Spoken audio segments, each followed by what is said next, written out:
ఒక్కసారి గోత్రనామాలు చెప్పండి ఒకరందరికి. ముందు నాకు చెప్పండి అయ్యా. నా గోష్ఠి పిల్లలందరూ కూడా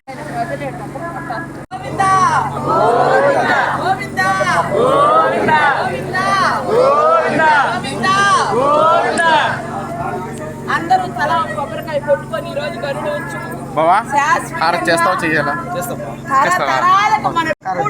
చిరకాలం అంటే ఉండే ఆయన కనుక ఆయన దగ్గర మన బిడ్డలు కూడా అందరూ ఉండాలని ఈరోజు దండం పెట్టుకొని ప్రపంచం రామరాజ్యం కావాలని అందరి ఇల్లు సంతోషంగా ఉండాలని హ్యాపీ హ్యాపీ అని అడగాలి.